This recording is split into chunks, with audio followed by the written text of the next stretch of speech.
Class 10th math का crash course. आज कौन से सवाल करेंगे? 2 नंबर वाले। ठीक है, जैसे लगातार करते चले आ रहे हैं, 1 नंबर, 2 नंबर, 4 नंबर, 6 नंबर, नहीं पेपर में जो सवाल आते हैं ठीक उसी तरह से। तो अब इसमें पहला सवाल है, दिया गया है कि मासा 99 153 बराबर 9, यानी 99 और 153 का मासा कितना है? 9। तो लासा किन का, उन्हीं संख्याओं का क्या होगा, इसका मान ज्ञात करना है। और निश्चित ही एक सवाल पेपर में ये आएगा, एक तो आएगा ही आएगा, दो भी आ सकते हैं इस तरह के सवाल। ठीक है, मतलब 100% एक सवाल पेपर में इस तरह का आना ही आना है। ऑब्जेक्टिव में आए चाहे 2 नंबर में आए, समझ गए? ऑब्जेक्टिव में आया तो 1 नंबर का आएगा, और इधर आया तो 2 नंबर का आएगा। ठीक है, और पक्का एक आएगा ही आएगा। इसलिए इस तरह का सवाल जो है ध्यान से समझ लो। तो इसमें सबसे पहले जो दे रखा है वो लिखोगे, और सवाल को बिल्कुल प्रॉपर तरीके से करते हैं। कोई भी सवाल करते समय शॉर्टकट मत अपनाया करो कि कोई भी चीज शॉर्ट में लिख के छोड़ दी। पूरा सवाल प्रॉपर किया करो बिल्कुल, तभी पूरे नंबर मिलते हैं।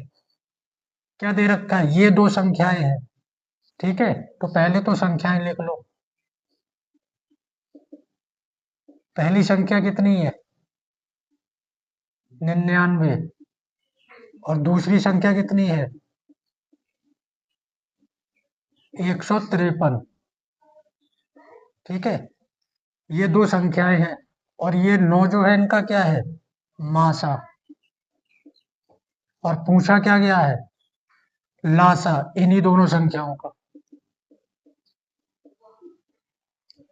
ठीक है, पहले भी सवाल कराए थे तभी भी बताया था, इसके लिए एक फॉर्मूला होता है। क्या होता है? लासा बराबर पहली संख्या गुणा दूसरी संख्या और बटे में मासा। ठीक है, लासा बराबर, अब जिसकी वैल्यू दे रखी है वो लगाएंगे। जैसे सवाल होता है बिल्कुल उसी तरह से आगे बढ़ता है सवाल। लासा बराबर, अब यहाँ पहली संख्या आई, पहली संख्या कितनी? 99। इसके बाद गुणा, फिर दूसरी संख्या कितनी है? 153, और बटे में मासा। मासा कितना है? ये है 9। अब आ जाओ इधर। अब यहाँ पे ध्यान दो, करते क्या है यहाँ पे ज्यादातर बच्चे कि सवाल ऐसे आया तुरंत से इसकी 153 की 9 से गुणा कर दी और फिर 9 से भाग करने लगते हैं। ऐसा मत किया करो। इस तरह के सवाल में 100% संख्या कटेगी। समझ गए? गुणा करने की जरूरत नहीं है, गुणा करोगे बड़ी संख्याएं दी होंगी। मान लो यहाँ 4 अंकों की संख्या और यहाँ 3 अंकों की संख्या देते, फिर उसकी गुणा करते और बड़ी होती। गुणा मत करना। 100%, 1% भी चांस नहीं है कि संख्या ना कटे। 100% संख्या कटेगी, क्योंकि मासा लासा है। मासा और लासा कब निकलता है? संख्याओं को कॉमन लेके। तो अगर इनसे संख्या कॉमन आ रही है, मतलब ये जो संख्या आई है इन्हीं संख्याओं से निकल के आई है। फिर चाहे ये मासा हो या लासा हो, निकला इसी से होगा। तो ये संख्या 100% कटेगी कटेगी, और दोनों ही कटेंगी। ये भी पक्का है, 9 से ये भी कटेगा ये भी कटेगा। तो जो आसानी से कट जाए उसको काट देना। 9 से ये आसान दिख रहा है, 9 एकम 9, 9 एकम 9, 9 एकम 9, और 9 से कटेगा 153 भी, ये भी पक्का है।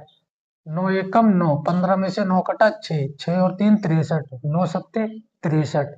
दोनों ही कटेंगी, जो आसान लगे वो काट देना।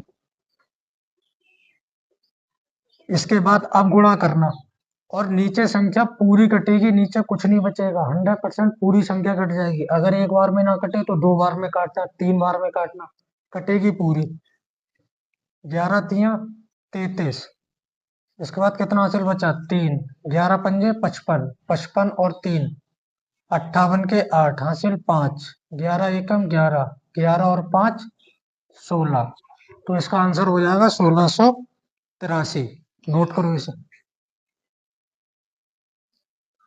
दूसरा सवाल देखो, यदि 2 कॉज स्क्वायर 45 डिग्री माइनस 1 बराबर कॉस थीटा है, तो थीटा का मान ज्ञात कीजिए। ठीक है, यानी ये दे रखा है, तो इसकी सहायता से हमें थीटा का मान निकाल कर बताना है। ठीक है, 2 नंबर का सवाल आएगा पेपर में, कैसे करना है देखो। जो दे रखा है उसको लिखना।